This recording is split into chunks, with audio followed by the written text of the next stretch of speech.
गाड़ी चल रही है और देख रहे हैं लाइट कंटिन्यू ब्लिंक हो रहा है। ये जो लाइट ब्लिंक होती है, जब सूट मास बहुत ज़्यादा हो जाता है तब जाके लाइट ब्लिंक होती है।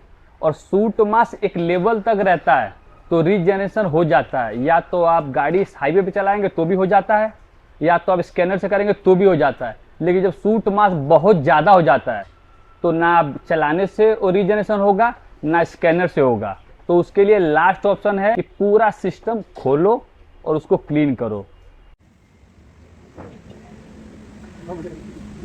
लेकिन बिना डायग्नोसिस के अगर आपने कुछ खोल दिया और क्लीन करके लगा दिया तो प्रॉब्लम भी सॉल्व नहीं होगा और आपको पता भी नहीं चलेगा कि ये प्रॉब्लम हो क्यों रहा है। BS6 डीजल गाड़ी में ज़्यादा करके यही गलती हो रही है। लोग DPF खोल रहे हैं, भट्टी से उसको गर्म करके क्लीन कर रहे हैं, किसी केमिकल से साफ कर रहे हैं, लगा रहे हैं। कुछ हद तक प्रॉब्लम सॉल्व हो रहा है लेकिन पूरी तरीके से सॉल्व नहीं हो रहा। तो आज इस वीडियो में आपको स्टेप बाय स्टेप सारा प्रोसेस देखने को मिलेगा कि मैं किस तरीके से इसमें डायग्नोस किया, किस तरीके से प्रॉब्लम को सॉल्व किया, और लास्ट फाइनल ट्रायल पे भी आपको हर चीज़ दिखाऊंगा। तो वीडियो में लास्ट तक बने रहिएगा, बहुत ही स्पष्ट और क्लियर जानकारी देने वाला हूँ। जब गाड़ी मेरे पास आई थी तो जो फोल कोड जब हमने स्कैन किया तो फोल कोड आया था डिफरेंशियल प्रेशर अबव लिमिट। फोल कोड आ रहा है P24 2F00, differential pressure above limit. जब DPF चोक हो जाता है पूरा तो DPF के अंदर प्रेशर बढ़ जाता है, जिसके वजह से ये कोड आता है। तो इस कोड आने से तुरंत आपको फॉल्ट कोड डिलीट नहीं करना है और ना ही कुछ खोलना है। बेसिक डायग्नोसिस स्टार्ट करनी है आपको। EGR सिस्टम पे सबसे ज़्यादा ध्यान देना है। EGR किस तरीके से इसका काम कर रहा है, सेंसर्स को प्रॉपर चेक करना है। ये पता होना बहुत ज़रूरी है कि एक्चुअल में चोक क्यों हुआ है। देखिए, दो ही रीज़न हो सकते हैं।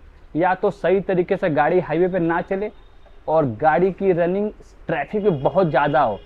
इस केस में क्या होता है, जब आप हाईवे की रनिंग करते ही नहीं है और गाड़ी को रीजनरेशन करने के लिए एक प्रॉपर स्पीड और एक टेम्परेचर चाहिए तो ही रीजनरेशन आपका होगा। लेकिन अगर वो चीज़ नहीं मिलती तो भी आपका DPF सूट मास से भर जाएगा और ये इश्यूज आएंगे। दूसरा, अगर गाड़ी के अंदर कोई सेंसर या EGR सिस्टम या टर्बो कुछ भी अगर फॉल्ट है तो भी ये सिचुएशन क्रिएट हो जाएगी। तो इस केस में डायग्नोसिस बहुत ज़रूरी है। जब हमने स्कैन किया तो ये कोड आया डिफरेंशियल प्रेशर अबव लिमिट। तो उसके बाद हमने इसका लाइव डाटा चेक किया EGR। देख रहे हैं आप, गाड़ी चल रही है लेकिन EGR पोजीशन 0 है। ये ना आइडल पे खुल रहा है ना ही रनिंग में खुल रहा है। देखिए पोजीशन देख रहे हैं, 0 ही है। ना ये रनिंग में खुल रहा है ना ये आइडल पे खुल रहा है। और ये EGR की वजह से इनका जो DPF है ये सूट मास 200% हो गया है।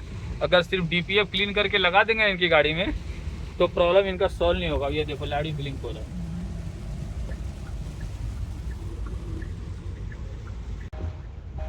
EGR में आप देखेंगे कि जब गाड़ी हमने स्टार्ट किया और लाइव डाटा में EGR का पोजीशन था 0, जबकि जब गाड़ी को स्टार्ट करते हैं और आइडल पर खड़ी गाड़ी में लाइव डाटा चेक करते हैं तो EGR के पोजीशन में कुछ चेंजेस आने चाहिए। 0 का मतलब होता है बंद है, और EGR हमेशा बंद नहीं रहता है, कुछ कंडीशन में बंद रहता है।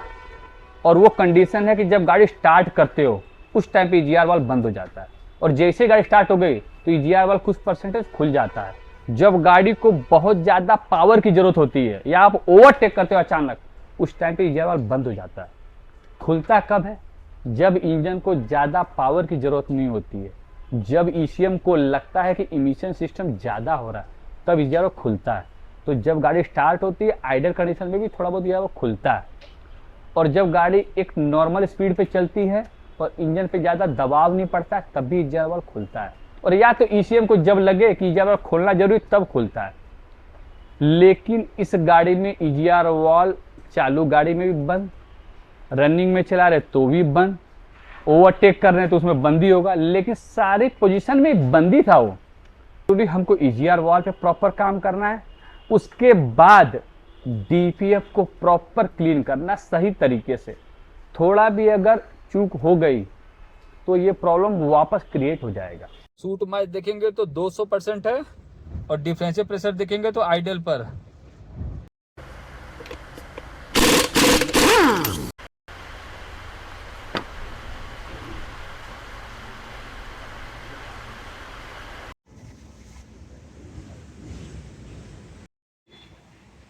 ये पूरा इमिशन सिस्टम खोल दिया है। स्कैनर है लॉन्च का स्कैन प्लस एक्स।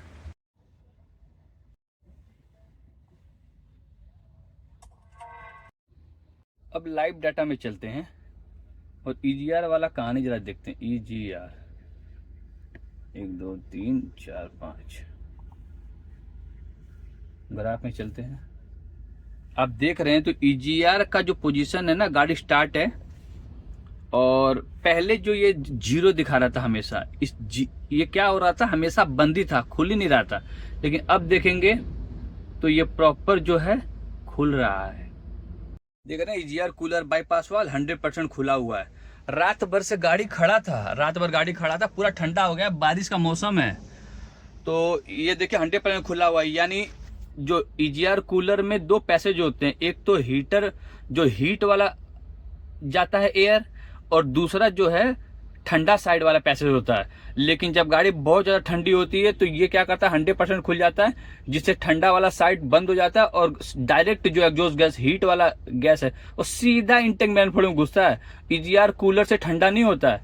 जैसे ही गाड़ी थोड़ा सा टेम्परेचर पे आएगी वैसे ये 0 हो जाएगा और फिर ईजीआर से जो गैस जा रही है वो ईजीआर कूलर में ठंडा होने के लिए जाएगी और फिर इंटेक में जाएगी। लेकिन अभी डायरेक्ट गर्म जा रहा है, कूलर के थ्रू नहीं जा रहा है, बाईपास वाल। ईजीआर कूलर बाईपास वाल का काम इस तरीके से होता है। वाटर का टेम्परेचर देख रहे हैं 56 है। जैसे ही थोड़ा गाड़ी गर्म होता है, लगभग 70-80 डिग्री सेल्सियस तक पहुंचता है टेम्परेचर, तब हम लोग इसको रीजनरेशन करेंगे। फिलहाल अभी ये लाइव डाटा को ही देखना है और जैसे टेम्परेचर बढ़ता है तो फिर रीजनरेशन पे लेता हूँ इसको मैं। देख रहे हैं मजा आ गया। देखिए सूट मास 0 हो चुका है।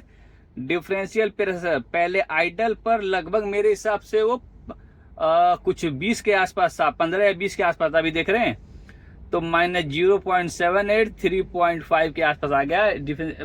सूट मास 0 हो चुका है और एक बार इंजन हीट होता तो रीजनरेशन मारेंगे। लेकिन आप देख रहे हैं वैल्यू देखिए, सूट मास 200% था, 200%, और डिफरेंशियल प्रेशर आइडल पर था लगभग 15 से 20 एम बार, और अभी देख रहे हैं 7.78। देख रहे हैं इस तरीके से अगर डीपीएफ आपका परफेक्ट है तो देख रहे हैं इस तरीके से काम होना चाहिए। समय आ चुका है, इसको मारेंगे रीजनरेशन। कूलेंट का टेम्परेचर भी हमारा परफेक्ट हो चुका है, भी रीजनरेशन चालू है। लेकिन ये वैल्यू आप देखना, एलएनटी सल्फर मास देख रहे हैं अभी 205.8 mg दिखा रहा है, जबकि तो ये वैल्यू भी बहुत हद तक कम होनी चाहिए। हमारा रीजनरेशन कंप्लीट हो चुका है और गाड़ी का आरपीएम स्टेबल हो चुका है। किलोमीटर ध्यान से देखो 44825। अब इसको ट्रायल लूंगा और ट्रायल लेते समय ये वैल्यू और इनके ग्राफ को हमें बहुत ध्यान से देखना है, तो इसको हम वॉच करेंगे और फिर आगे की स्टोरी आपको बताएंगे। किलोमीटर आप देखेंगे तो लगभग 40-41 किलोमीटर का ट्रायल हो चुका है और अभी तक कोई लाइट्स वगैरह नहीं आया है। मैं लाइव डाटा कंटिन्यू देख रहा हूं, तो अभी मैं वर्कशॉप पे पहुंचता हूं तो फाइनल फोरकोड चेक करूंगा और आपको अपडेट करूंगा।